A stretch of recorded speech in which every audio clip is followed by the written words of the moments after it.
It's been like 15 years since I've done back to school shopping, but I mean, let's go.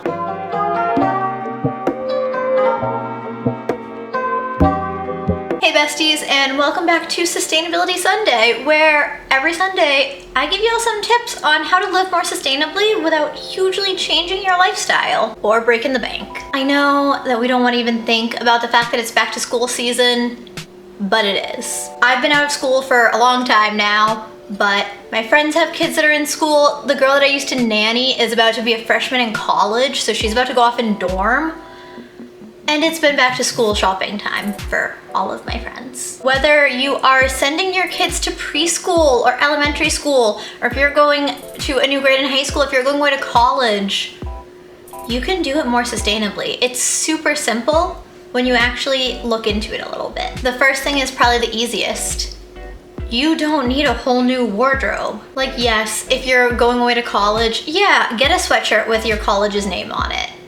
Like, get a cute outfit for the first day of school. Get maybe 2 pairs of pants, 2 shirts, whatever.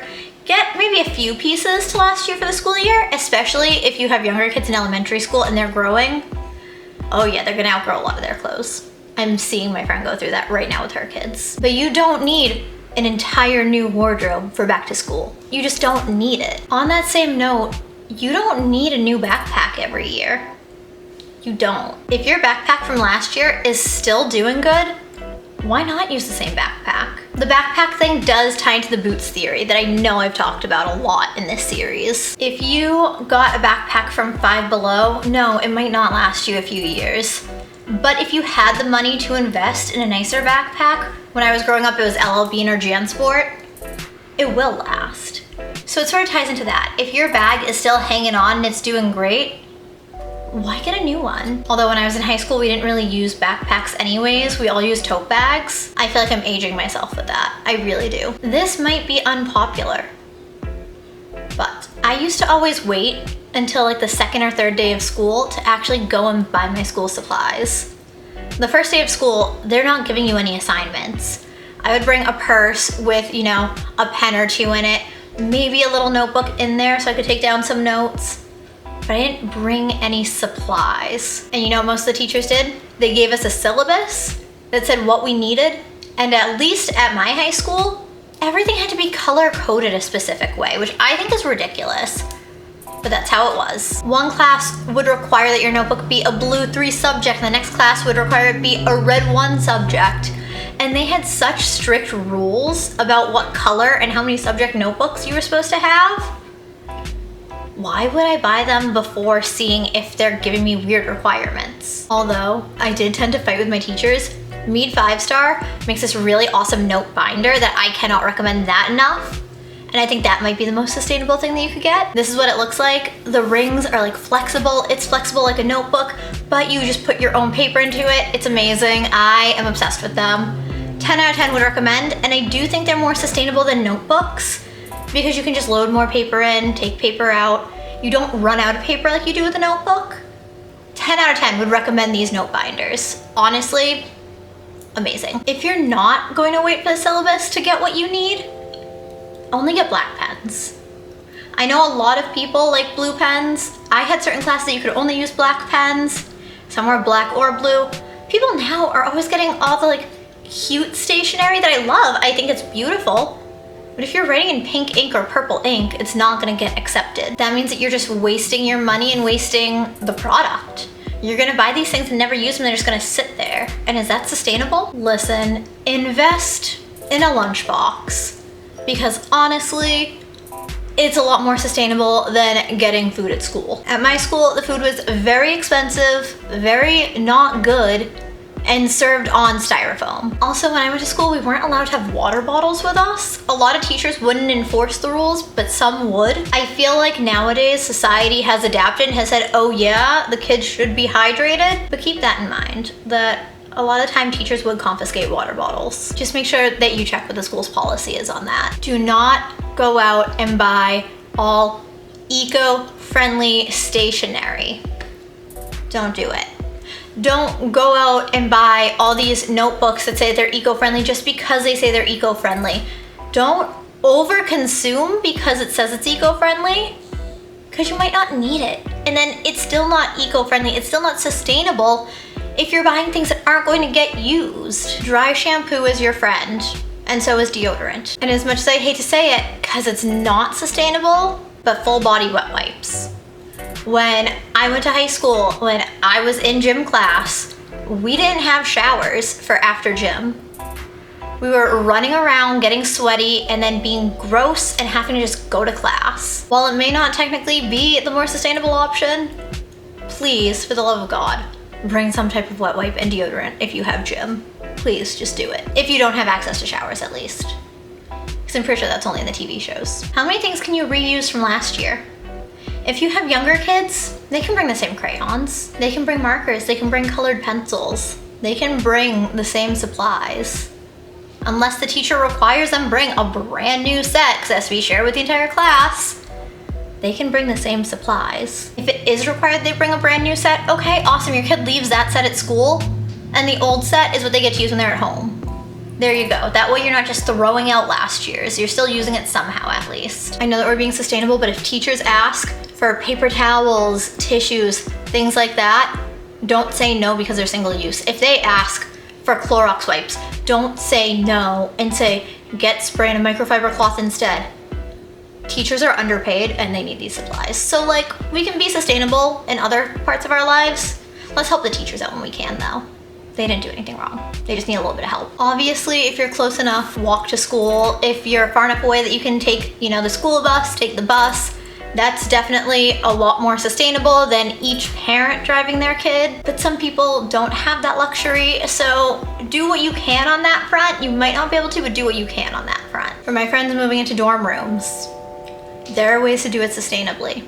Well, more sustainably. You can't really dorm fully sustainably. Yeah, you're probably gonna need all new bedding that you're not gonna use again when you leave the dorm, because it's the only place that ever has twin XL size beds. For me, I got a full size comforter instead of twin XL, and I just used my full size comforter because I like being able to wrap myself up in it anyways.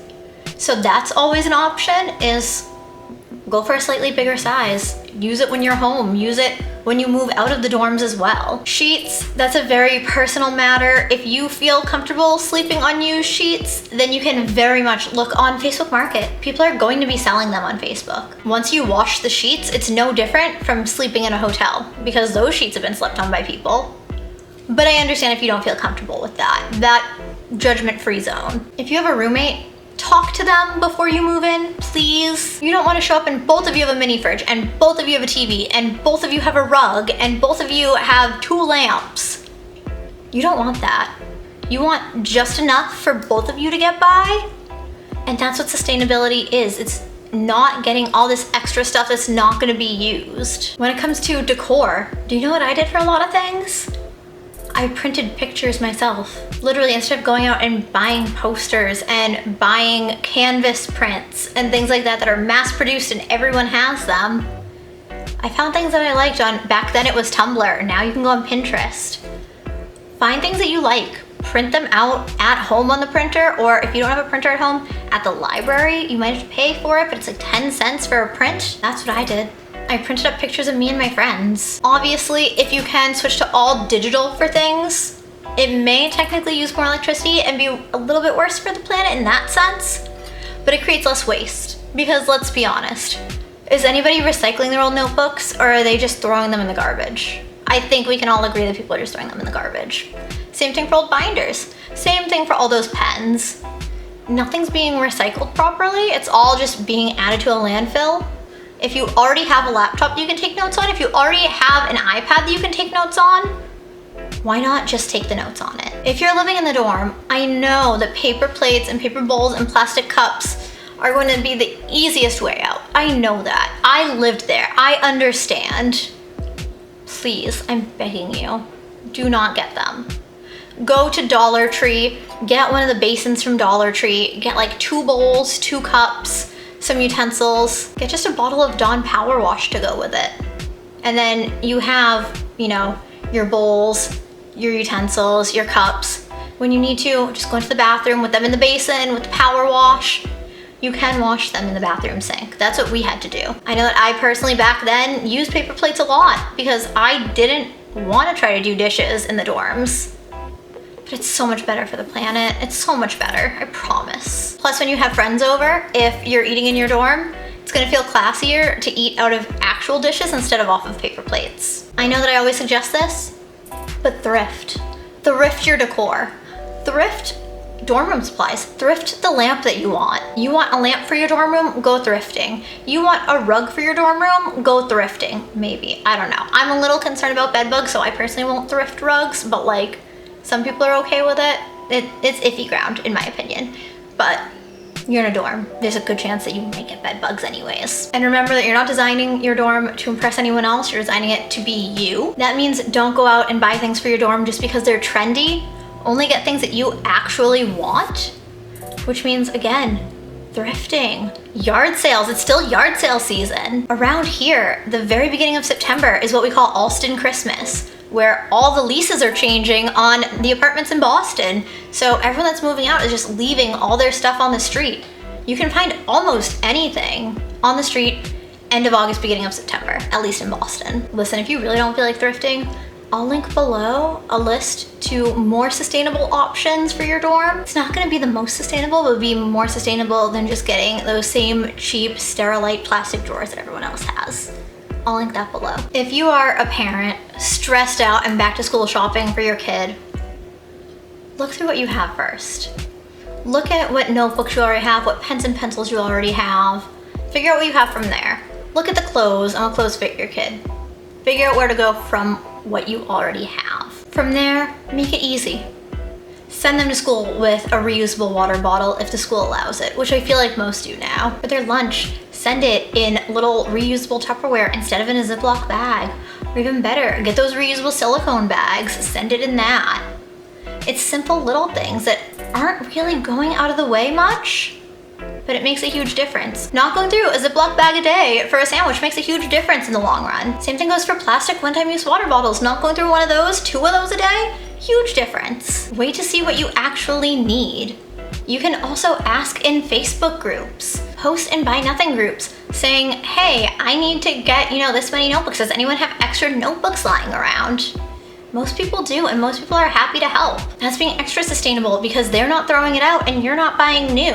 It's literally a win on both sides. You don't need a whole new wardrobe. Clothes that you're already comfortable in and that fit you are better than all new clothes, especially for shoes. Genuinely, new shoes will hurt when you break them in. Wearing the shoes that you already have that are comfortable and broken in, that's a lot better if you're running up multiple flights of stairs at school like I used to have to do. If you can walk, if you can take the school bus to school, that's so much easier than having at least one car on the road for each household, whether it's the student driving or their parents. If you can't, carpool as much as you can because it genuinely does help. Don't overbuy things based on the label because it says it's eco-friendly. Just buy what you need. Buy what the teacher tells you that you need. Buy what is on the syllabus. If the school tells you that you can submit all of your assignments via Chromebook, then why would you be buying notebooks if they say, no, we won't take it handwritten, we need it typed in the Chromebook? If you're going away to college, if you're dorming, it's the same as living anywhere else. Thrift what you can. Get secondhand what you can.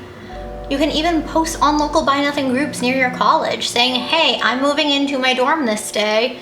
I need this, and this for my dorm. Does anyone have any extra of it? And I'm sure, honestly, on the Buy Nothing groups, plenty of people would be so happy to give something to a broke college kid. And one-time use might be easier, but it'll look a lot more impressive and you'll feel a lot better about yourself if you actually get products that you won't throw away immediately. Eating on a real plate beats eating on a paper plate any day. Remember, at the end of the day, sustainability isn't about being perfect. It's about making these little swaps. As many small swaps as you can to make a big impact. All the little things add up. I would love to know what some of your best suggestions for going back to school sustainably are. Let me know in the comments because seeing all my friends dealing with back to school shopping for their kids, seeing the little girl that I used to nanny getting ready to go live in a dorm, it's stressing me out. I wish I could give them more tips because as many tips as I can give just about being sustainable, I don't have a kid going back to school. I haven't lived in a dorm in 15 years. Things have changed since I was that age. I can give the best tips in theory, But when it comes to them in practice, that's where I'm asking y'all to help me out, and let me know yours in the comments. Thank you so much for watching. Make sure to subscribe if you are not already, and hit the bell so that YouTube will tell you when I post, otherwise you'll never know when I post. It's a little bit broken like that. I put out new videos every Wednesday, Sunday, and then alternating Fridays and Mondays. Sundays are sustainability Sundays, so if you like this type of content, come back on Sundays. I love you all, and I will see you in my next video. Bye. I don't know, but I've been told the world outside is oh so cold. So cold.